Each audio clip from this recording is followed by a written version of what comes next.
Hello, everyone. Welcome.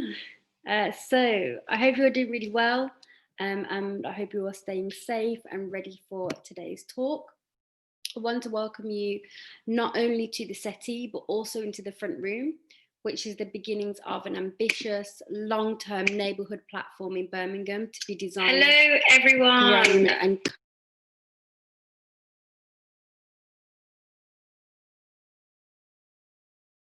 small technical difficulties. So just going back to what the front room is, it's the beginning of an ambitious long-term neighbourhood platform in Birmingham to be designed, grown and co-owned by local communities. For those who might be joining us for the first time, welcome. I'd like to give you some insight into what On The Settee is. In the front room, the settee offers a place of sanctuary, a place where you can take a load off. And on our settee, you'll discover conversations that will slot into your day, like a catch up with an old friend or your favourite song. Something that makes you feel at home, open, yet vulnerable and connected with yourself and others.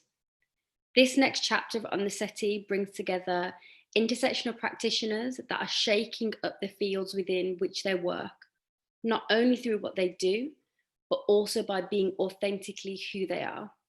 Expanding upon the personal conversations with artists earlier this year, which looked at internal, everyday experiences of the pandemic through the lens of their creative practices, this series looks more externally at the wider environmental, social and cultural factors at play as we navigate the next stages of COVID-19 together. In this series, spend time with those moving between a range of different spaces across different facets of their identity and the interconnected purposes of their work that takes us beyond any one compartmentalised reality and into new realms of possibility. So I'm your host, Danni and Ben Eder, also known as Zaz, and today I'll be speaking to Ben Eder. Ben is a doctor and climate health campaigner with a background in the health justice movement. Just to let you know, the Q&A is open, so please feel free to drop in your questions throughout, whether that's with us on Zoom or on YouTube. So firstly, I'd just like to invite Ben onto the screen. And my first kind of question is to just ask Ben a little bit about himself, give us a little wave, and to just tell us a little bit about what you do. Hey, Ben. Hey, Zaz, and hey, everyone. It's really, really lovely to be here. So I'm Ben. I'm a doctor by training and currently working with the incredible MedAct as their climate and health campaigner and living down in Brighton next to the beautiful seas. Amazing. Anytime I hear like Brighton, I just think of like the actual sea. Obviously for me, I'm in a city, so I'm like, the sea is like always calling me. So that's really awesome. And we're going to definitely get into more about the organisation you're working for and an organisation you've been working with as well. So I'm going to kind of kick off with a big juicy question, as always. So when we think of the medical field, probably a lot of people will think of it in a very binary way of what medicine is, and that might fall into kind of two places, which are maybe the hospital or the GP practice. And, you know, that also might include, especially if you're in the UK, the NHS, which allows healthcare to be more accessible. However, I really want to start off with opening up the conversation to just start pulling out different areas surrounding medicine and just challenge some of those views. So for many, healthcare, for example, isn't easily accessible. It's not readily available. And there's definitely these other things at play, like power, oppression, and how these actually kind of play into our lives within like the healthcare system. So Ben, I guess my kind of question for you is, how can we start kind of unpacking some of that around health justice, and kind of maybe reflecting on what is needed for deep systematic transformative change and how we kind of dismantle some of those systems of oppression. Big question to start with.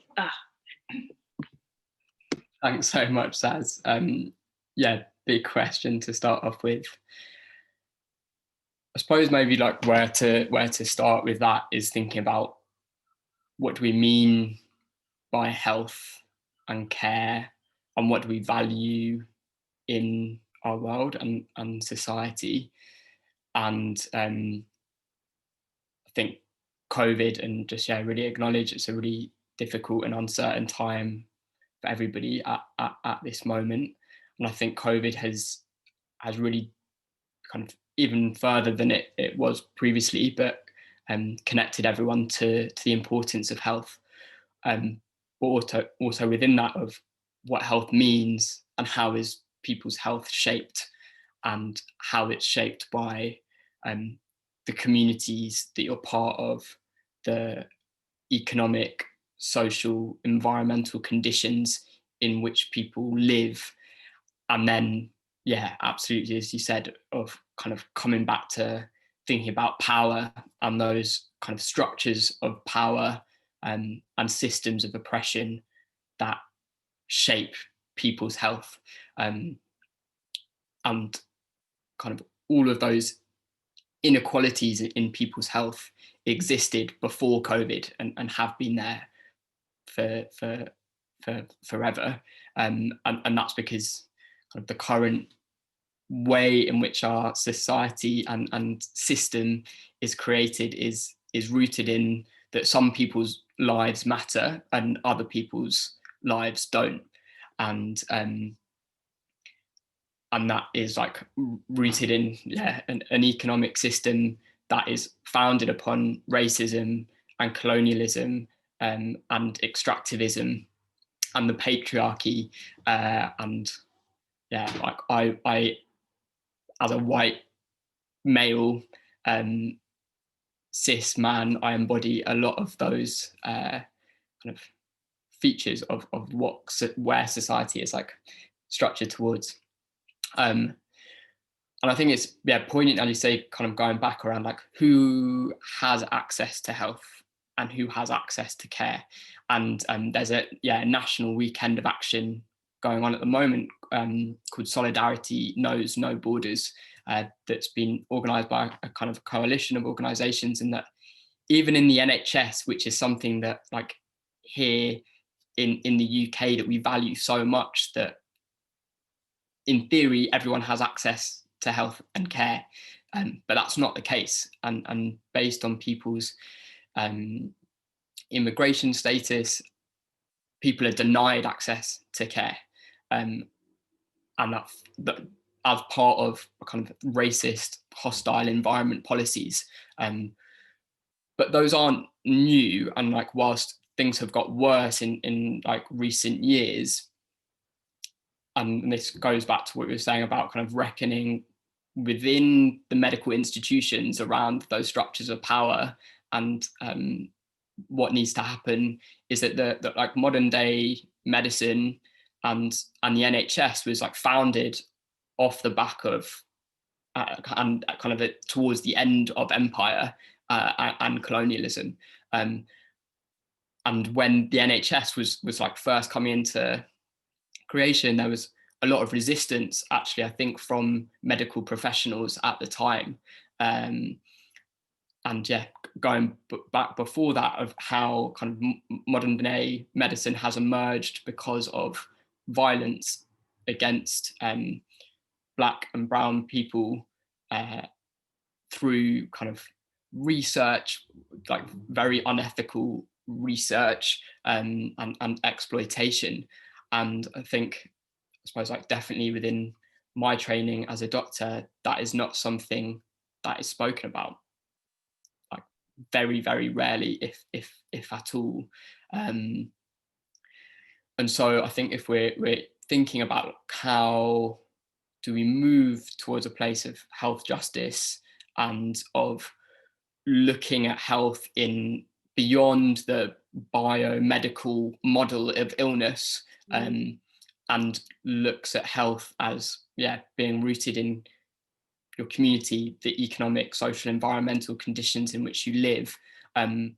and also powerfully, I'll maybe talk about this later on as well, but Guppy Bowler, an incredible person, recently wrote a report called Reimagining Public Health. And in that they talk about that often the social determinants of health, kind of economic security, employment, education, is often talked about in passive ways. And it's not passive. Those are kind of active forms of oppression that need to be challenged, and transformed. I suppose, yeah, where do we start in a big question is around unlearning, I think, and like unlearning within myself, and that's a constant journey of like, yeah, unlearning where I am embodying those systems of oppression, and moving through that to reckoning it with what do we value and how can we center public health and happiness at the roots of society. So yeah, maybe I'll stop there before I ramble on. I really some bits that really like stuck out to me is, I think the conversations around kind of the history of lots of like systems that exist, like, and I can speak, I guess, for this country. So many of those systems were built on like the back of oppression. They were built and built on the back of oppression, but also like that oppression didn't ever leave those structures, didn't ever leave those systems. So it's almost the foundations of it. And I think it's really important to speak about that, actually, because in lots of instances, when we don't acknowledge the history of these systems, it means that actually moving forward, I think there's a lot of people who are trying to kind of like do really, really amazing work and move forward with that, and are coming up against lots of like blockades almost. And it is because that history isn't spoken about enough.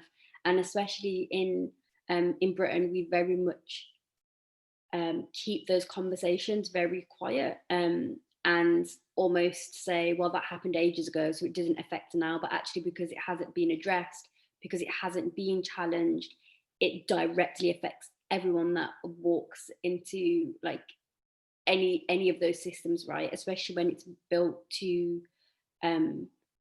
as a way to help. So it was really interesting when you kind of mentioned that actually because of people's immigration statuses, just because of racism, like because of like patriarchy and so much of that, it means that our system actually isn't fair and just. Like it's not. And I think when it comes to looking like even at medicine, even some of the practices of like looking at someone's body and picking up on a rash, obviously that rash would look different on, let's say, my skin tone than it would on someone who was lighter than me or pale or whatever.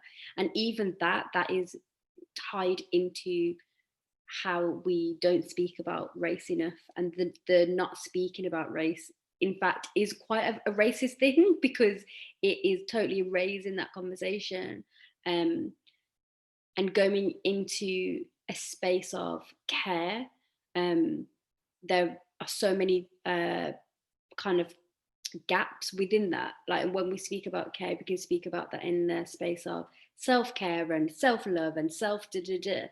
But actually, when we're doing that in towards a system that is actually meant to be supportive and help so many different types of people, that element of care it actually changes what it almost means. It changes because it's about the care that's built into those systems, and not just the care of being like looked after if you're in hospital, or being able to go to the doctors. It's not actually always rooted in that. And I think when that element of care is addressed, like you said, how do we then center like public health and happiness, and actually all the things that kind of make people get up and be like, oh, I can take on the day, right? What does that look like when we actually center that? And I guess that's a big question, and also a big process to even start to unpack what that is. So I guess that really brings us on very nicely. I'd really like to learn more about the organization that you work for, but also organizations and movements that you are part of. And I'm really interested in that, actually, because I'd like to kind of hear about the ripples that are happening, and what does that even look like, and what does that mean, I guess, and what do some of those outcomes look like? Thanks so much, Daz. Yeah, just really resonate with a lot of kind of your reflections there, which are just really, really powerful, and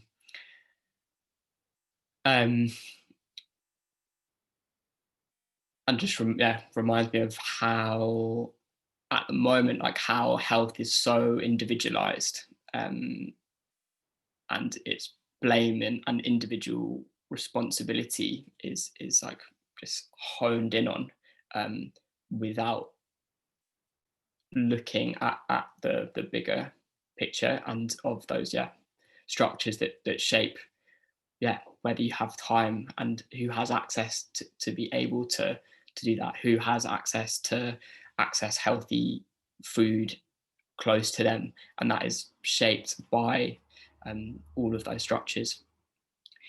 And I suppose like where this journey started a little bit for me was being at university, and an organisation called Medicine, which is now called Students for Global Health. But I was at university in Bristol, which is where I trained, and started kind of, in medicine you can take a little bit of time out and do another degree in something, and I was really privileged and lucky to be able to do that, and studied global health for a year, and suddenly was just meeting and becoming friends with loads of incredible and inspiring people in Bristol who were also like questioning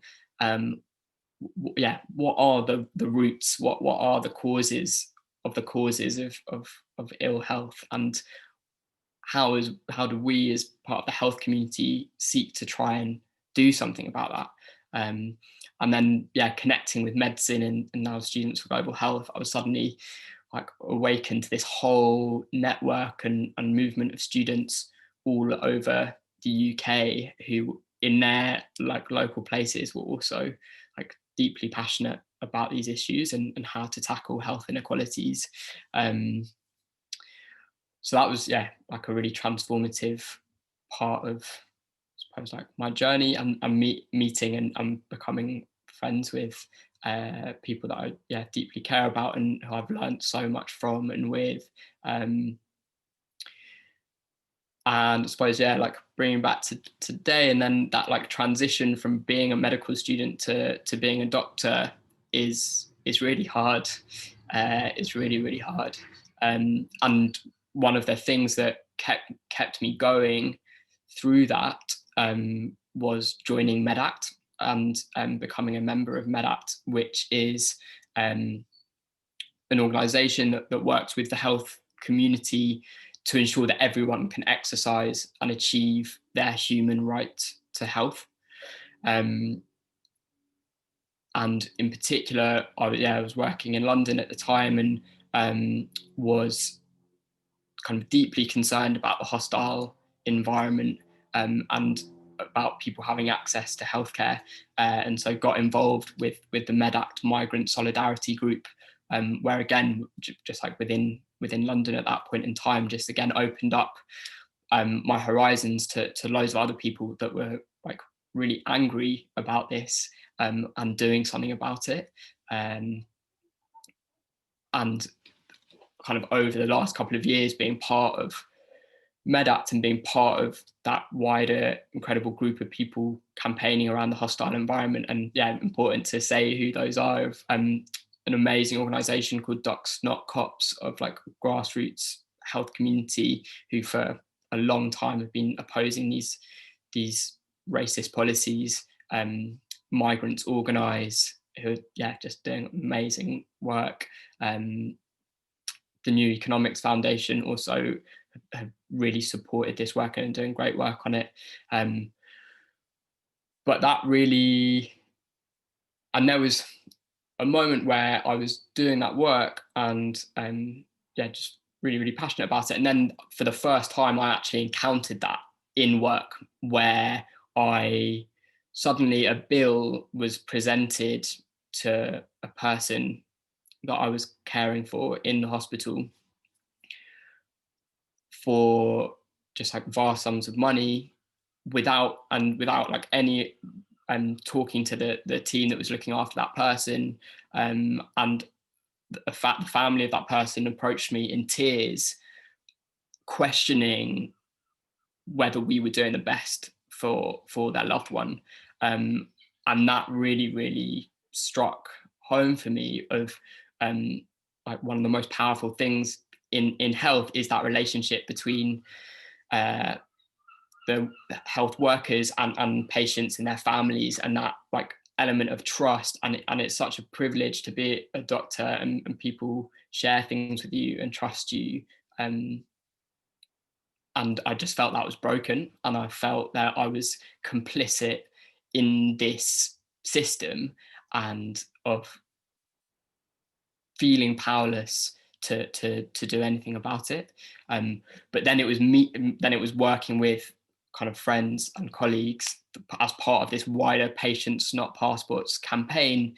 And that's where you felt that there is hope, and you do have power when you come together with people and come together as part of this collective to do something and to act and to question these policies that have just kind of insidiously worked their way into practice. And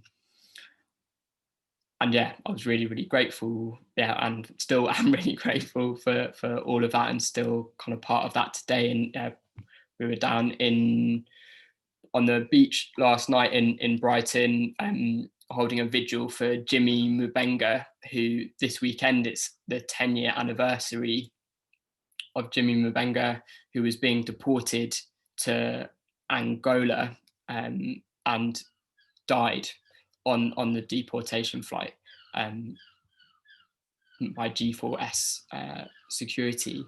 And we were calling last night for British Airways to end their contract with the Home Office for deportations. And as I said before, there's a whole weekend of action for Solidarity Knows No Borders. And so that's kind of MedAct, and I'll come back to MedAct maybe in just a moment. And I'm just going in like time order, is that then from like a friend through medicine, I found out about the People's Health Movement, and was really, really, really fortunate to be able to go to the People's Health Assembly in Bangladesh at the end of 2018, where again, that like horizon opened up a little bit more, that like not only within the UK are people like working around health inequalities, but there's a whole movement across the world that is fighting this and looking at the real roots and trying to change those systems of oppression and dismantle them. And just met a whole like host of incredible, inspiring people. One of which is David Sanders, who was one of the founders of the People's Health Movement. And to explain a little bit more, sorry, jumping around a bit, but back in kind of 2000 or at the turn of the millennium, there's this really inspiring actually health document called the Alma Ata Declaration that was in 1978. And that set out that by the year 2000, there would be health for all and health equity. And obviously we're nowhere near that now, and we were nowhere near that in 2000. And the People's Health Movement arose out of the reflections that things are getting worse, not better. And there's this increasing like neoliberalization of health, and that increasing individualization that I talked about, that had lost sight of what are the roots of health, and how do we work towards that? And so, yeah, over 1,500 people came to Bangladesh in 2000 for the first People's Health Assembly, and they wrote something called the People's Charter for Health, which is kind of the founding like the founding documents for the People's Health Movement, and is really, really powerful call for action of what health justice means, and how we work for that. And then, so yeah, since coming back from Bangladesh kind of 2 years ago, I've been really involved kind of as a coordinating member with the People's Health Movement in the UK, and which has just been, like, again, a really amazing community to be part of, especially over the last kind of 9 months, and reflecting around the times that we're in, and how do we respond, and how do we organise. And yeah, something that we did back in April is we reached out to lots of our allies working in this space, including MedAct, including Students for Global Health, and others, and put on a couple of webinars exploring health justice at this time, and reflecting on the moment, and what needs to happen going forward. And then I went to the Department of Dreams Festival with Civic Square, which was just, like, phenomenal and deeply moving and inspiring, and just met incredible people thinking about imagination, and what do we need to do to move through this time that has just shown the stark fragility of our current systems.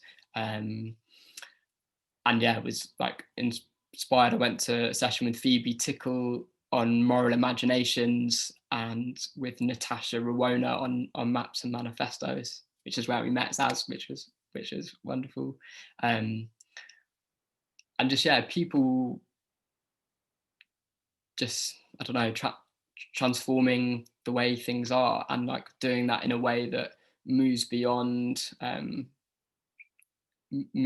like talk, and is deeply grounded, and kind of seeks to transcend some of that noise that we just have constantly going on in our brains. And that was, yeah, just deeply inspiring, and I've been grateful to, like, be connected since. And from the back of that, and the People's Health Movement in the UK, we're working on something at the moment called the People's Health Watch, that kind of takes inspiration from the People's Health Movement at a global level, who do something called the Global Health Watch, which seeks to challenge that dominant narrative of health and care, and go deeper, and kind of expose what are the systems of oppression that are shaping health and extractive industries, and how are movements struggling for the right to health all over the world. And so the People's Health Watch in the UK seeks to be, like, an emerging space for people, communities, organisations that are resisting those systems at a local level, and are tackling health inequalities, and how are they imagining what health visions of health justice, and in particular, like, how do those ideas weave together and connect with other forms of justice. And so, yeah, we're just getting started with that, which we're really, really excited about. And maybe to bring to the current day, sorry, Zaz, I know it's a bit of, like, a journey. Totally here for the journey. I want to hear that process. That's what we're here for. Give the people what they want. Let's go. Give the people what they want. And yeah, and then kind of, yeah, I'd gone back to university last year, which, again, just really privileged to be able to do, unfortunate to be able to do, to study a master's in power, participation and social change, where I met just the most wonderful, inspiring people. And then I ended up going back to work in A&E kind of full time, and postponed my master's to go back to work in A&E during COVID. And then at the end of in August, I made the decision to step out of clinical medicine, and basically got my dream job working at MedAct as their climate and health campaigner. Also my next question, so you can keep rolling, because my next question is literally about your experience of stepping back from working in A&E and now into this role as climate and health campaigner at MedAct. And it's also just a little bit about what has that shift been for you, like personally? What does that mean in terms of going forward in your career, but also having this kind of like background and knowledge of actively working in hospital, seeing so many parts that lots of people don't see, right? And what does that mean for you now to be in this position? Thanks so much. It was I suppose like part of my motivation for stepping out of clinical practice in the first time was of being within the health system and seeing how feeling like powerless to change those upstream factors and determinants that shape people's health. And like in particular over the last year in A&E, seeing how that I was only like putting a plaster over things.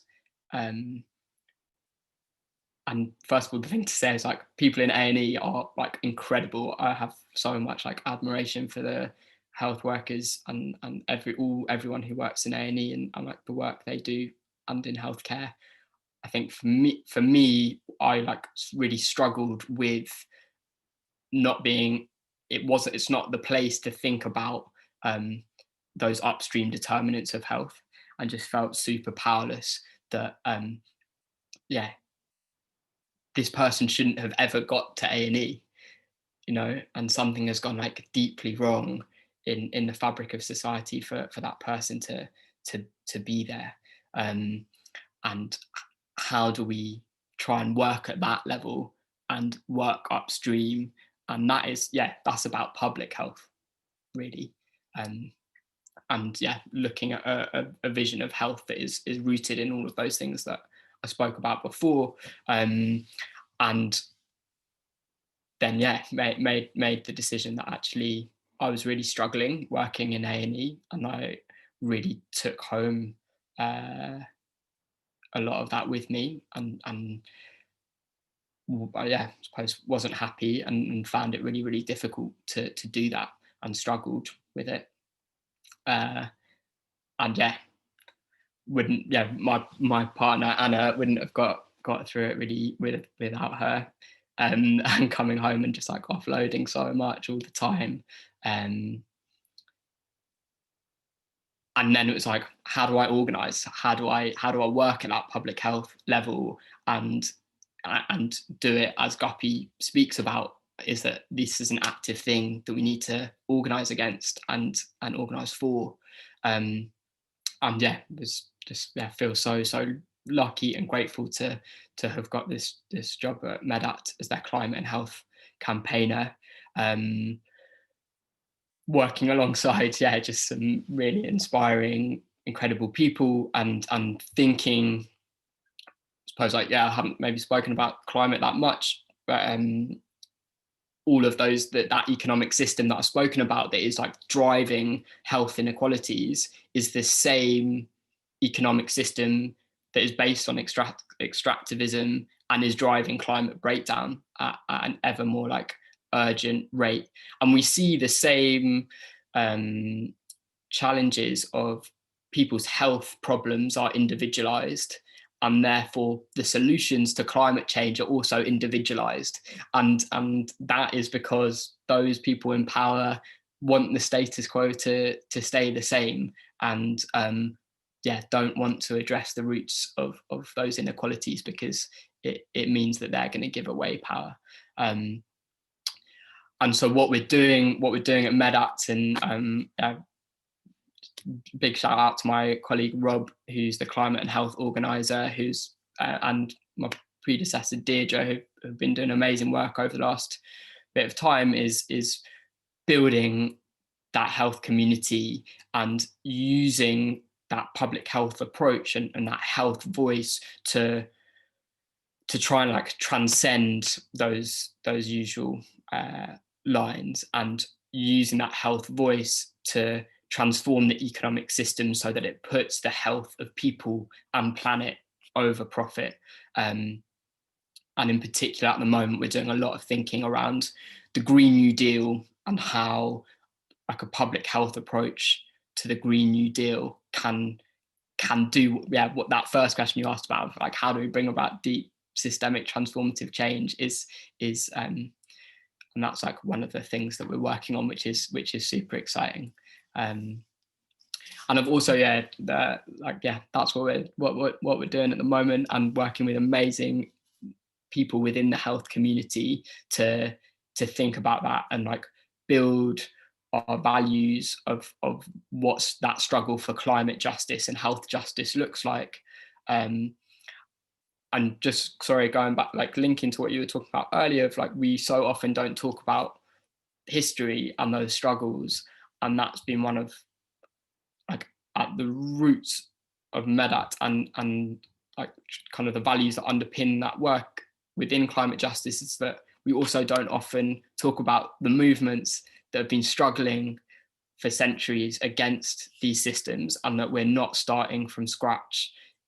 We're starting from all of that work, and building on it, and that's really powerful, I think, to remind ourselves of. And that with climate justice, people have been struggling for centuries against this, and groups like Wretched of the Earth in the UK, and based in the UK, but all over the world, Wretched of the Earth Collective have been really pushing that, and of that saying of like 1.5 degrees to stay alive, of that we need to be focusing on urgent, like rapid decarbonisation in a just way and in a just transition that holds the UK to account for its kind of historical contributions.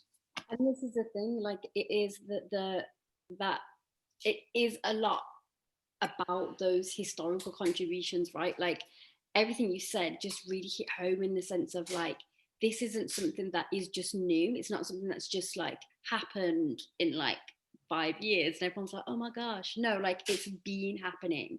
And I think actually it ties into how we look at like privilege, how we look at class, and who is important, because it's kind of like, okay, we are now in this kind of time, and in this kind of like era of very much being about like looking at the climate, but more like, you know, just more people are looking at it, because it now affects certain types of people. And when we're talking about like, you know, climate change, like, you know, people in the global south will be the most affected, and they've been affected. And actually it starts to kind of bring in this area of how, yeah, like colonized our views are on things like that actually we take notice of certain things because it's affecting certain types of people, or a certain country or a certain resource.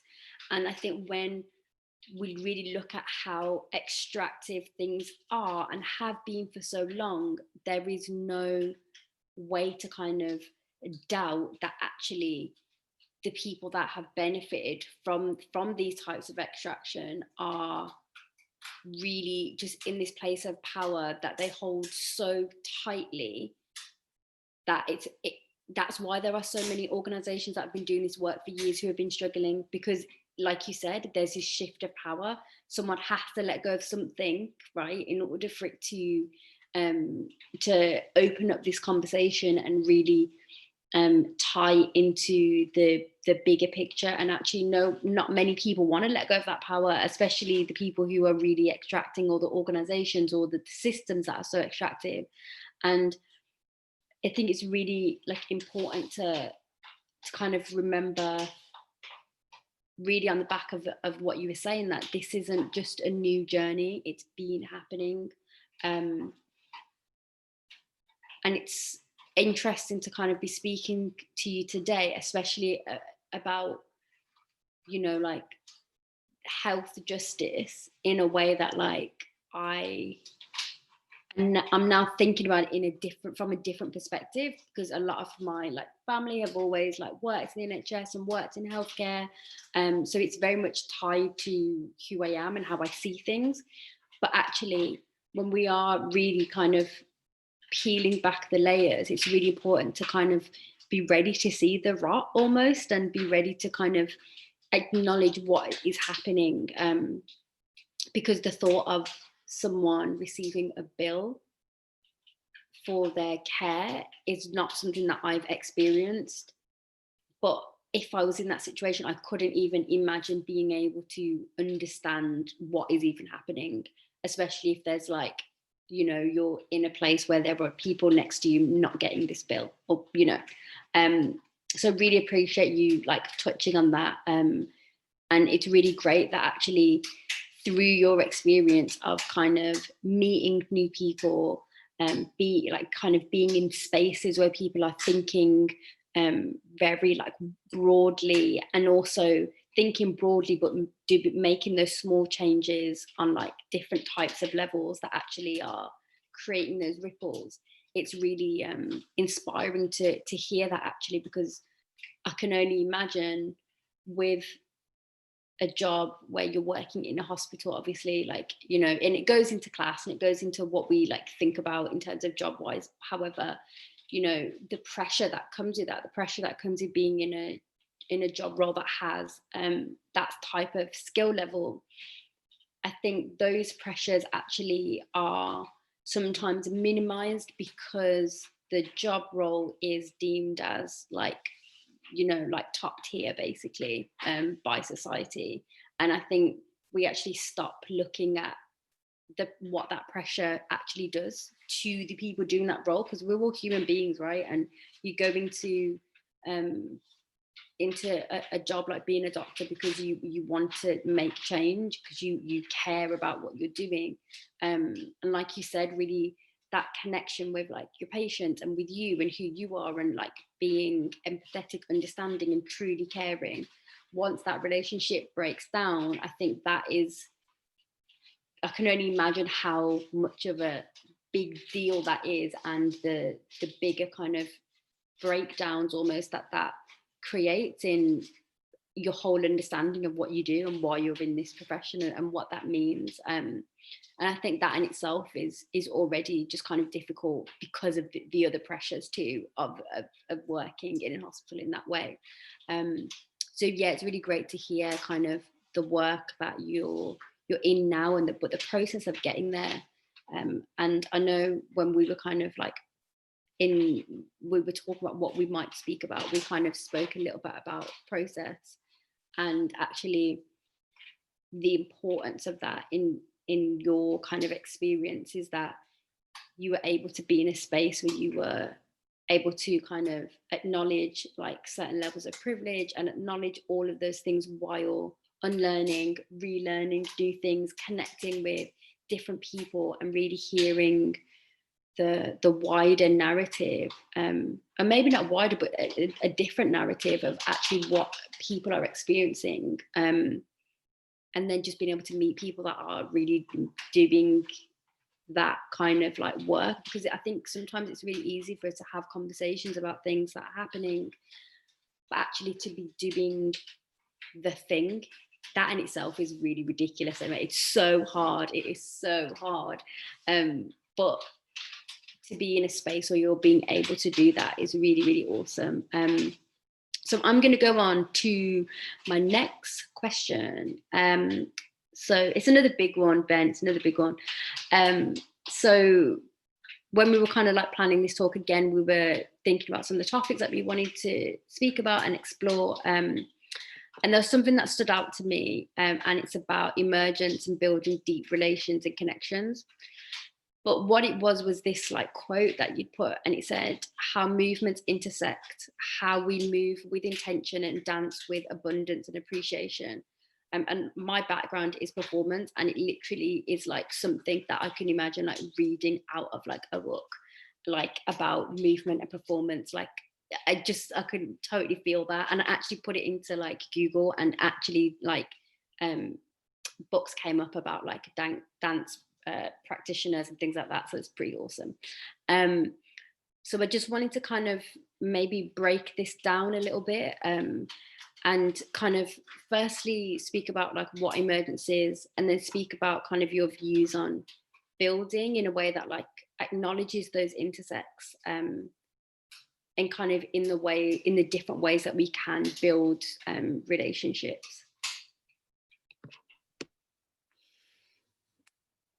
Big question, I know, Ben. I know it's a big one. I can't help it. Yeah, I was just earlier today just rereading bits of my journal, which is where I wrote that down in a bit of like free fall, as bit of free fall writing of thinking about what was important and to speak about and to chat about. And I suppose like what does emergence mean for me, and like where that is from. I think it's important. Guppy Bowler again in Reimagining Public Health talks about citation as feminist memory, and so it's important to say that journey of like where we've got to things.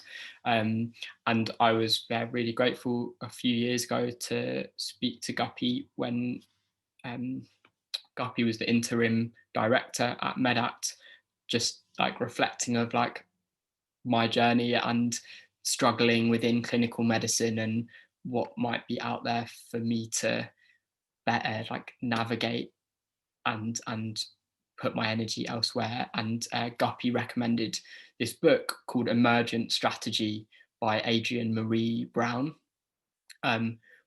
which is like phenomenal. And I've brought it out because I thought it was important to like honor it.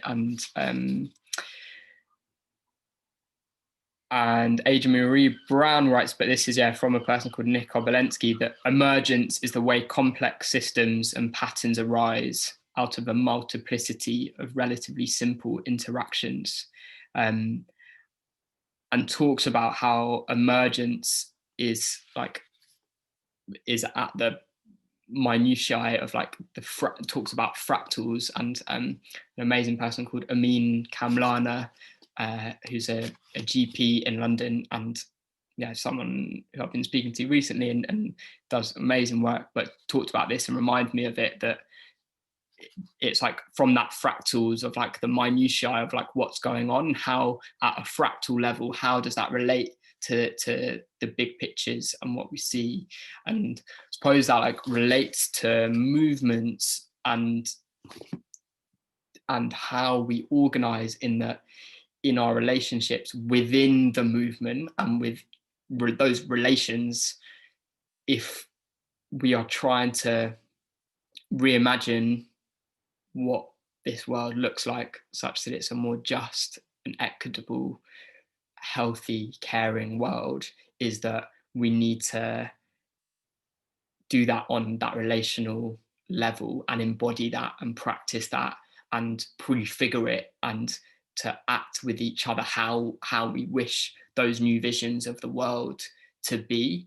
And that is like something that has really stuck with me, and continue to reflect on and try and like process and see how that emerges and like evolves with time as well. And I think probably a few not but that long ago, my like view of how change comes about was much more like, oh, just things just need to be like this, and then we'll just put that into place and that would happen. And that's why it's like emergent strategy is as well of like thinking more deeply about how change happens and that it's complicated. Yeah, just like deeply complicated, and it's not just a question of being like, okay, this is how things should be, let's just put it into place like that, but as of recognizing how change emerges from those interactions and those relationships and evolves over time, towards and shifting things at time. And like, where, sorry if I'm jumping ahead, of like thing of dancing with abundance and appreciation, was a person called Fazana Khan, who has been just like deeply inspiring to connect with and like see their work. And I met Fazana for the first time at a conference back in November last year on something called it was an interdependence festival, and it was amazing, and saw Fazana Khan speak around those interconnections of justice, and was just like blown away, and it was the like best talk I've ever seen, and that was the first time where first of all like really heard of how the NHS has been a place of violence to Black and brown people, and yeah, prompted huge reflections for me in terms of like my being complicit within that system, within those systems.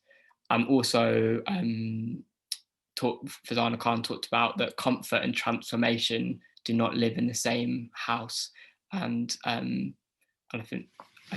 I hope I'm doing this justice, but I think that evolves from like the disability justice like movements, and that's really again like something that has stuck with me, of how we need to like breathe and move with that emergence and sit with uncertainty and discomfort, because it's through doing that that we can move through and do that unlearning and do that labor that we need to do to like shift the system that has embodied every like part of me. And I had spoken to got in touch with Fazana recently, and Fazana had kept using the like, ideas of abundance, and I just thought it was like a really beautiful like vision of like what abundance looks like, and it's like joyous, I think, in its framing of that like generosity of spirit and connection with people, and I think that was in my thoughts when I was writing about what to speak about. And I think even with abundance, there's this like feeling of it being really like noble, of it being something that is so like rooted in just like connection. It's almost like nothing is too much. Like the word abundance almost like reminds me of like when I go to my nan's house and she's like made so much food, and it like literally could keep coming, and not because she wants to like cook all day, but because she's like, you like really enjoy this food and I want you to have this, and I want you to feel really like good about coming here and experiencing this thing. And even that, like, it has this place of like of real care in that as well. If you're giving someone something like with care, and there's abundance tied into that, and there's also this like idea of like not always like expecting something back in return as well. And it's just like, how do we like create that? And what I really liked about that quote though was it was like, it really made me think about it just made me think about certain parts of his talk in a really different way. Like, and I think because of, let's say, like the work that I do at Civic Square, like it's something that really ties into what I try to do when I'm creating or planning something. And to even just read that, it felt really noble. Like, oh my gosh, I would love to just experience that. That's like amazing, you know? And I think with that, it really just stuck with me, because it's like this has this really like carefree joy to it in a way. And I was like, oh, that's really great. It's like, look at this poetry. This is amazing. So yeah, thank you for that. I really, really kind of connected with what you're saying about Fazana Khan. Obviously, amazing speaker. It's like amazing work. And I think actually it's really like great to even see those connections, because it's almost like gives this other, like another part to the cog almost, and really like understanding lots of the things that underpin where you are now and lots of the people that underpin that as well. It's really awesome to kind of hear about that as well. So I'm going to go on to my next question, which is, so we've spoken about the pressures that like doctors face. We spoke about the pressures that other people face within the system. And I really wanted to kind of move into talking a bit more about the things that kind of helped you deal with some of those pressures, and what it almost felt like to kind of center your like well-being within that. I know we've spoken about the sea and swimming loads before, so yeah, it would be really nice to just kind of speak about some of the tools that you've kind of used to kind of explore and move forward in what you're doing. Oh, the sea. Sea, great. Oh my gosh, the sea. So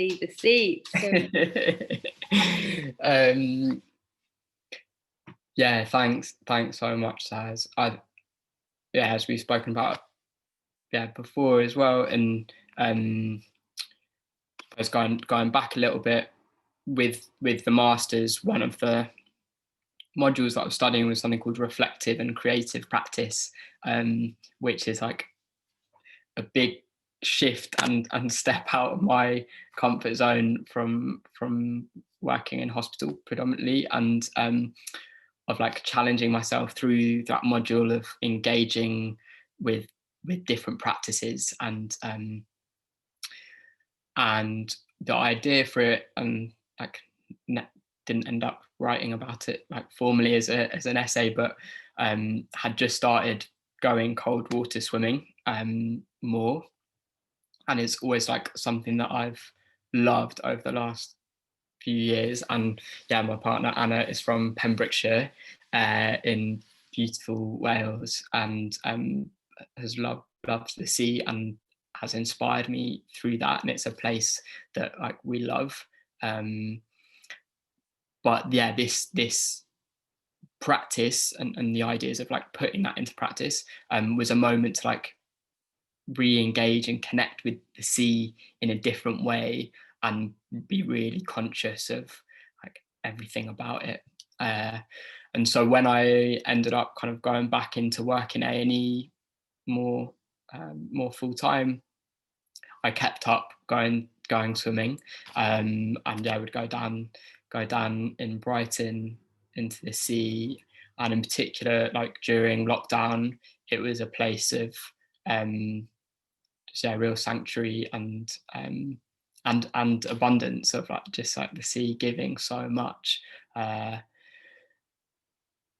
yeah, that experience of like really feeling the sea, feeling the pebbles beneath my feet, listening to the waves roll back into the water and then crash back down onto you, and that like beautiful moment where you dive in and your head's gone under and suddenly everything has disappeared and dissipated, and all like that anxiety that I'd stored in my body from the day would go, and then quickly followed by like ice shooting back down the back of my neck and in my chest. And that was a really wonderful thing with it as a practice as well. And you really like felt my relationship, I suppose, change and grow with the sea as I could get used to the cold temperatures more and not hyperventilate as I like dived into the water. But and that connecting to breath was really powerful as well, and like being able to breathe with it and breathe through it. And then what I would do as kind of after going swimming is then I'd come back and not as much as I would have liked, but would write in my journal and would do free fall writing of just like for normally 6 minutes or however long, would just write anything that came into my head and like, through me. And that was really powerful, and it's not something that I've done before properly, or whatever properly means in this thing, but it's just not something I'd done really before. And again, I found it as a way to get through all that noise in my head and write with my feelings and yeah, with my heart about how I was doing and letting go of things. And that was just like a massive part of what kept me going, actually, yeah, over the last like year, of that connection with the sea, and of just, yeah, every time you went down, it was different and wild. And yeah, I've just been so grateful for it. So that was like a massive thing. And yeah, like traditionally in the past have not been that good with, I just do loads of things and I put all my energy into that because that's where I feel there's the need to be doing things, and I can like risk forgetting myself and caring for myself, and going swimming and was like an act of self-care, and of like radical self-care, and is something, yeah, I just feel so rejuvenated every time I go into that. So I've been super grateful for that. And then also for Fazana Khan, I was actually really grateful, over lockdown, had some kind of meditation sessions as well, that I was really grateful to be able to attend when I could, and being like guided through and engaging in different parts of me was really powerful as well to let go. So yeah, swimming, journaling, meditation, running. Yeah, what I miss is a game of football. Yeah. That is so funny that you mentioned football. Basically, yesterday I actually went because I used to play football when I was younger. So yesterday I went to meet some young people, hopefully that I'll be working with soon, and actually just went to their game of football, and it was like so therapeutic. I know it might sound silly to other people, I don't know, but I just felt like I was like 16 again, like, and it was just so great. And it's like things like that, these like almost I think in life we can really try to do the most sometimes, like I need to do this thing, I need to hold this thing as well and do this, and actually some of the really like soft touch stuff that you can just do is sometimes I feel is like the most nourishing thing. I was journaling for like quite a while, and actually when I was doing that I felt way like better about just like things, because they weren't all stored in my head. It was like, oh, they've left, wow, okay, oh, and then I can almost like look at it from like a more rational perspective, or like speaking things out like with my partner it's like has always been helpful, because we have that place where like Nat will probably pull things out that I won't think of, and I'll be like, what? So it's really interesting when you speak about kind of these things of like the areas of well-being, and when like you actually center that around yourself, in a way that also isn't like, it's not even like a selfish thing. I think sometimes there's lots of narratives around self-care as like it's just for self and it never benefits anyone else, but actually if you are centering what you need, you become the person, right, that like is the person that you almost want to share with other people as well. And I think sometimes that can be left out of the conversation when it comes to like, or maybe it's not linked as much to the conversation when it comes to like healthcare, like those types of therapy-esque type things that actually you can connect with really easily and quickly. I think they make such a huge difference. That's why I was really like keen on like asking that question, because I really like just wanted to get that other side of the conversation, that sometimes is like about, like for me it's like literally, if I realize that like I haven't been watering the plants, I'm like, oh my gosh, I need to water the plants. Then I do it, and then I'm like, oh my gosh, you guys look really great. And it's almost like this really small thing, but I really connected what you're saying about like kind of going into the sea, and that being like this really therapeutic, cathartic like moment. I went to Wales a couple of weeks ago, and it's like the first time I've swam in the sea in like, I think when, like if I haven't been on that holiday like abroad. And it was just this moment of that, like you said, that cold water. There's something that's just so therapeutic about the sea, and I feel like lots of people who love the sea feel that, and they really know what that is. But I can't describe it. As definitely as someone who's like been brought up in a city, like especially the just some of the stresses that come with normal city life, like just leaving the house can sometimes just be a lot. So many people, and even that kind of builds up this other part of the brain that is very much like full of things.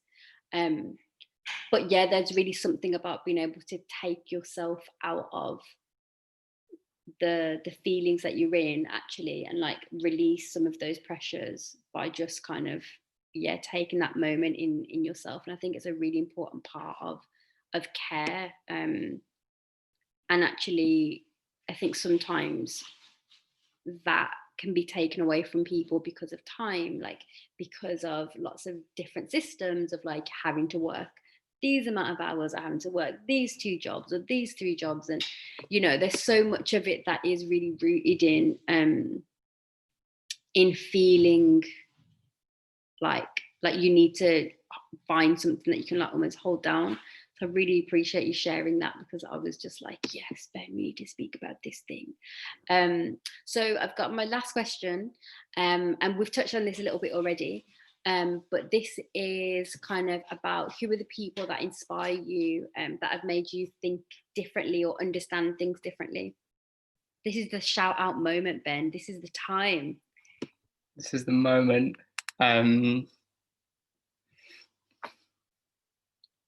Just yeah, really love hearing about your recent sea journey, and wow, so good. Who are the people that inspire me and shape me is, yeah, like you were just sharing about, like reflections of people that know you and can transform like how you think about things and give you perspective. And yeah, like, first of all, my partner Anna knows me better than anyone, and just constantly inspired by her and everything that she brings and into this world, with abundance. And then yeah, so talking about like people from Students for Global Health and like medicine back from early days, who are now just wonderful friends.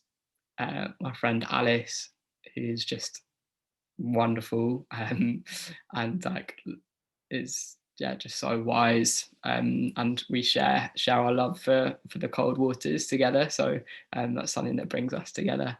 Yeah, then I was saying meeting and connecting with Guppy Bona more has just been inspiring, and the work that Guppy is doing around reimagining public health, of decolonizing economics, it has just been so inspiring. And is that, yeah, that, and the recent report that really glad has been shared on reimagining public health, I think is just something that I'm going to come back to over and over and over again, as to new ways to look at things and come back to. And I think that just really drives my practice. All the team at Medact are just doing wicked things and of bringing that transformative vision of health justice into the work, but doing it and going back to thinking about emergence and movements of that relational organizing and of deeply connecting with people and members has been, it's just been really inspiring to be part of when I was a member, and now to be working there and learning from all of them has been just wicked. Then there's people from the People's Health Movement, probably too many to list. One wonderful person called Chiara, who's based in Italy, who is just a visionary. And again, remembering this people that have been part of that struggle. David Sanders, one of the founders, who really sadly passed away just over a year ago, and Amit Sengupta, who was also one of the founders of PHM, who recently passed away as well. And connecting to that. Who else inspires me? Just so many people. Other thing that I haven't chatted about, but Just Treatment is an organisation that works with patients to try and transform the NHS, and I've been working with them recently as well on their work around a new deal for the NHS and rethinking, kind of taking into account lots of the conversations we've had, and how the patients and people that are engaged in the health system and are currently most marginalized by it, how are they at the center of trying to reshape what that is. And we've been reckoning with a lot of questions around participation and how do you do that in a transformative way. But the people at Just Treatment are doing amazing work. And as I've said, Amin Kamlana recently has been somebody that I've been connecting with, and the team at Healing Justice London, who was really grateful to chat to about the work with Just Treatment, and they were just really helpful at questioning what does participation look like, and how do we bring that into practice, and also how we're not aiming for perfection, but engaging with that process and moving through it. And then my family and all my brothers and sister and the dogs, and I haven't spoken about animals yet. Those are the things that really keep me grounded. We're gonna have to have an animal conversation soon, because Ben, honestly, thank you so much. We're literally right on time. It's 15:15. I just want to say a huge thank you for just coming on the settee and just bringing your energy, and it's been so lovely to kind of speak with you this way, because you mentioned, we met actually in Department of Dreams, in workshop, and it's just so nice to be able to have you actually on the settee and speaking about some of this stuff, because I just feel really gassed about that. I'm just really happy about it, and I've been literally counting down the days this week. I've been oh my gosh, this talk's gonna be amazing. So thank you so much. Really appreciate you giving us your time on this Saturday. And I hope that you've kind of enjoyed the talk as much as I have as well. So lovely having you on here today.